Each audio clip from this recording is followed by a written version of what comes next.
সম্ভব, তখন সেনাপ্রধান ওয়াকারুজ্জামান নিজেই ক্যান্টনমেন্টের ভেতর এরই মধ্যে একরকমের হাউস অ্যারেস্ট বা গৃহান্তরীণ অবস্থায় আছেন কিনা, কিংবা তাকে খুব শিগগিরই অন্তরীণ করা হয় কিনা এবং গ্রেফতারের মুখোমুখি হতে হয় কিনা, সেই প্রশ্ন, সেই জল্পনা ব্যাপক জোর পেয়েছে সেনা সদরের ভেতরে এবং বাইরে। এর কারণ হচ্ছে, দেখুন, সেনা প্রধান ওয়াকারুজ্জামানের বিরুদ্ধে আন্তর্জাতিক অপরাধ ট্রাইব্যুনালের একটা গ্রেফতারি পরোয়ানা জারি হওয়া এখন সময়ের ব্যাপার মাত্র। আন্তর্জাতিক অপরাধ ট্রাইব্যুনালে মানবতা বিরোধী অপরাধের যে মামলায় শেখ হাসিনা, স্বরাষ্ট্রমন্ত্রী আসাদুজ্জামান খান কামাল সহ পুলিশ প্রধান আব্দুল্লাহ আল মামুনের বিচার চলছে, যেখানে চৌধুরী আব্দুল্লাহ মামুন নিজেকে রাজসাক্ষী করে বিচারের তীব্রতা থেকে রক্ষা করার চেষ্টা করছেন, সেই বিচারে কেন পুলিশের আইজি চৌধুরী আব্দুল্লাহ আল মামুন থাকলে সেনাপ্রধান ওয়াকারুজ্জামান থাকবেন না? এই প্রশ্ন আপনারা জানেন, ধরুন আমি সহ নানা তরফেই নানা সময় করা হয়েছে। কারণ জুলাই আগস্ট আন্দোলনটিতে যেই আইন শৃঙ্খলা রক্ষাকারী বাহিনী বা সরকারের যেসব বাহিনী সরাসরি জুলাই আগস্ট আন্দোলন দমনে নিয়োজিত ছিল রাজপথে, সেই বাহিনীগুলোর মধ্যে একেবারে অগ্রগামী ভূমিকা পালন করেছে সেনাপ্রধান ওয়াকারুজ্জামানের নেতৃত্বাধীন সেনাবাহিনী। কাজেই সেনাবাহিনী বা সেনাবাহিনীর সে সময়ে মোতায়েনকৃত সদস্যবৃন্দ, বিশেষ করে সেনাপ্রধান ওয়াকারুজ্জামানের সেই বিচার কাজ থেকে ছাড় পাওয়ার আসলে কোনো সুযোগ থাকবার কোনো কারণ নাই। কারণ আমরা জানি ৩রা আগস্টের ৩ তারিখে এমনকি তরুণ সেনা কর্মকর্তারা যখন সেনাপ্রধান ওয়াকারুজ্জামানকে জানালেন যে তারা আর জুলাই আগস্ট আন্দোলনের বিপক্ষে শক্তিশালী অবস্থানে দাঁড়াতে চান না, তারা আর গুলি ছুটতে চান না সোজা কথায়, তারপরেও এমনকি ৪ তারিখ রাতেও ৫ তারিখের মার্চ টু ঢাকা কর্মসূচি কি করে ঠেকানো যায়, সেই আলোচনায় প্রধানমন্ত্রীর দফতরে গভীর রাত পর্যন্ত আলোচনায় নিয়োজিত ছিলেন সেনাপ্রধান ওয়াকারুজ্জামান নিজে। এবং সেই বৈঠকে তিনি শেষ পর্যন্ত এই আশ্বাস দিয়ে আসেন যে সেনাবাহিনীর নেতৃত্বে এই মার্চ টু ঢাকা ঠেকিয়ে দেওয়া সম্ভব হবে এবং তিনি সরকার রক্ষা করতে পারবেন। যদিও পরে ৫ই আগস্ট তিনি মার্চ টু ঢাকা কর্মসূচি সফল করেন এবং সেটাকে ৩রা আগস্টের ৩ তারিখ তরুণ সেনা কর্মকর্তারা যে সেনাপ্রধানকে জানিয়ে দিয়েছিলেন যে তারা আন্দোলনের বিপক্ষে দাঁড়াবেন না, তার একটা নজির হিসেবে দেখা হয়। কিন্তু তাতে জুলাই মাস জুড়ে সেনাবাহিনীর সদস্যদের অপরাধ, সেনা প্রধানের দায়িত্ব কমে না। আরেকটা বিষয় খুব গুরুত্বপূর্ণ এখানে দেখেন, জাতিসংঘ প্রতিবেদনে যেমন স্পষ্টত একেবারে ভূমিকাতেই লেখা আছে যে কার কি ফৌজদারি দায় সেটা চিহ্নিত করতে যেমন আরো সুনির্দিষ্টভাবে এই অভিযোগগুলো তদন্তের প্রয়োজন আছে, কিন্তু যে পরিমাণে রক্তক্ষয়ের ঘটনা ঘটেছে, এই রক্তক্ষয় নির্যাতনের সঙ্গে এই পুরো ঘটনাবলী সরকারের শীর্ষ নেতৃবৃন্দ মানে প্রধানমন্ত্রী, স্বরাষ্ট্রমন্ত্রী জানতেন না, কিংবা আইন শৃঙ্খলা রক্ষাকারী বাহিনী, পুলিশ, সেনাবাহিনীর প্রধানরা জানতেন না, সে সময় যে বাহিনীরা মোতায়েন ছিলেন তারা জানতেন না, এটা ভাববার কোনো কারণ নেই। সেই জাতিসংঘ প্রতিবেদন বিশ্লেষণ করেও কিন্তু এই প্রশ্ন খুব গুরুতরভাবে আসবে যে সেনাপ্রধান ওয়াকারুজ্জামান তো তাহলে বাঁচতে পারেন না এই আন্তর্জাতিক অপরাধ ট্রাইব্যুনালের মামলা থেকে। দেখেন, পুলিশ আইন আর সামরিক আইন এই দুটোর মধ্যেও কিন্তু মানে বিধি, এই বাহিনীগুলো কিভাবে পরিচালিত হয়, সেই পুলিশ বিধি আর সামরিক বিধিতেও কিন্তু একটা খুব মৌলিক পার্থক্য আছে।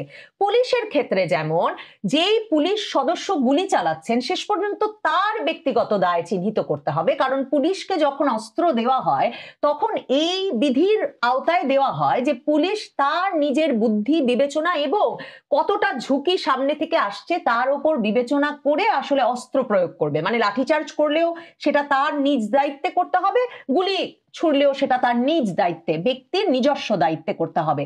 কিন্তু সেনাবাহিনীর ক্ষেত্রে কমান্ড, নির্দেশনা অত্যন্ত গুরুত্বপূর্ণ ভূমিকা রাখে। কাজেই সেনা সদস্যরা, যেখানে যেই সেনা সদস্য মানবতা বিরোধী অপরাধ করেছেন জুলাই আগস্ট আন্দোলনের সময়, এর প্রত্যেকটির দায় কমান্ড রেসপন্সিবিলিটি হিসেবে সরাসরি সামরিক বিধি অনুযায়ীও সরাসরি সেনাপ্রধান ওয়াকারুজ্জামানকেই নিতে হবে।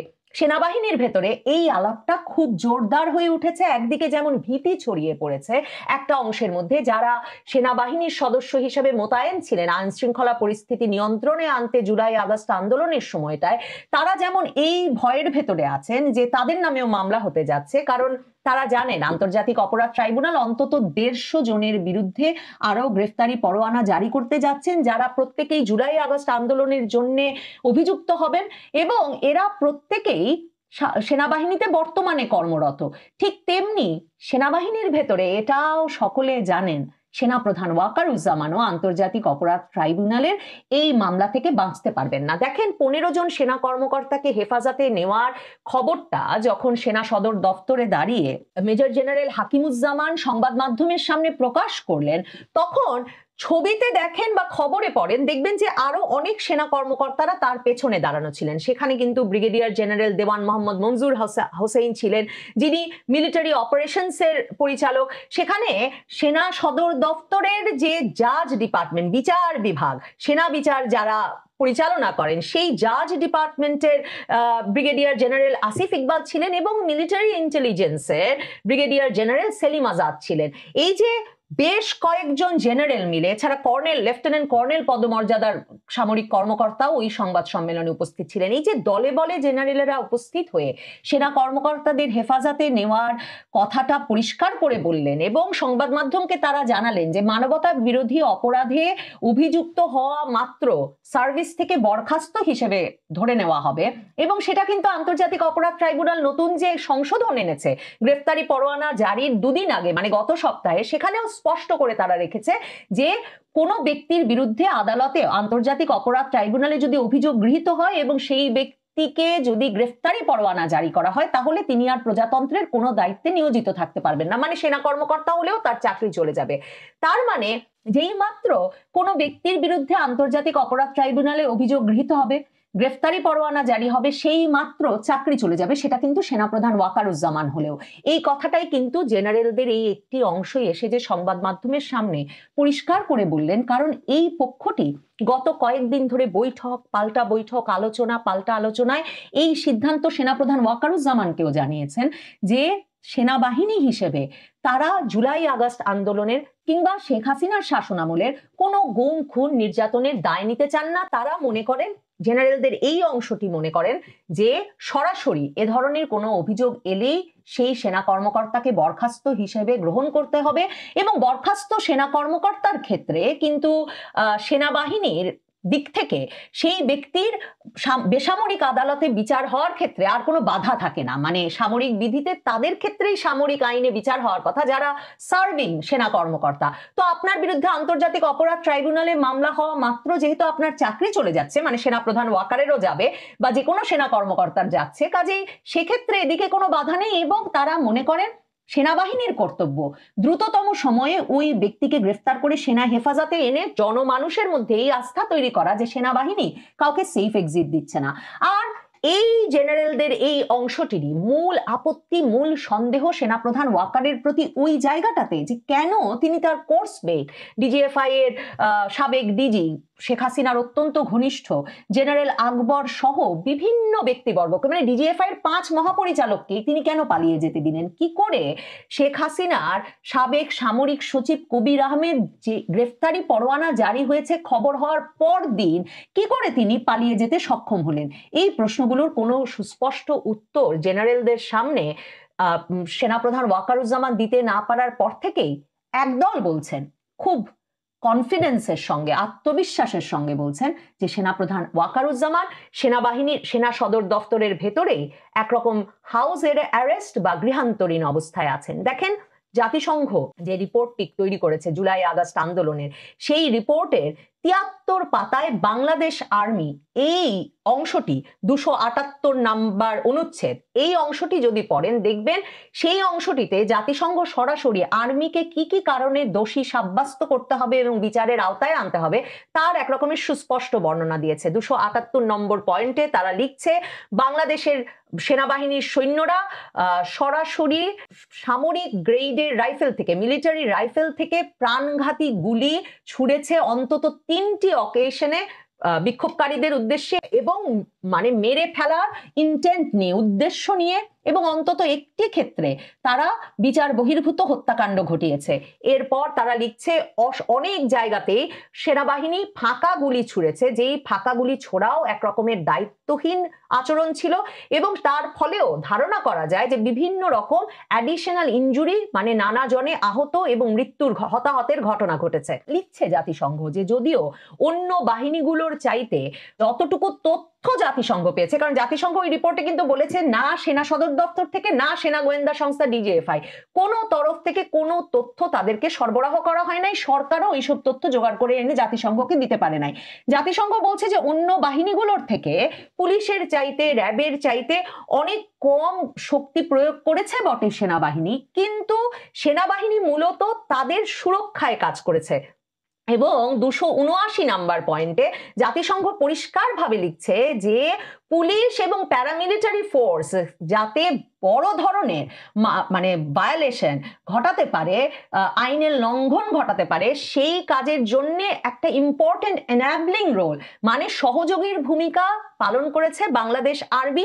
এবং সেক্ষেত্রে তারা এরপরের যে অংশটা যদি পড়েন জাতিসংঘ রিপোর্টের 279 পয়েন্টে দেখবেন পরিষ্কারভাবে কেন সেনাপ্রধানকে বিচারের মুখোমুখি করতে হবে তা লেখা আছে। সেখানে বলা হয়েছে ঢাকা চট্টগ্রাম মহাসড়ক খালি করার যে কাজটা হয়েছিল মানে জুলাইয়ের 18 তারিখ থেকে 22 তারিখ পর্যন্ত কিন্তু এই ঢাকা চিটাগং মহাসড়ক পুরো দখলে রাখেন বিক্ষোভকারীরা এবং সেই মানে রাস্তাটা সড়কটা খালি করতে আবারও নিজেদের নিয়ন্ত্রণে নিয়ে আসতে পুলিশ এবং RAB committed numerous extrajudicial killings in and around Jatrabari.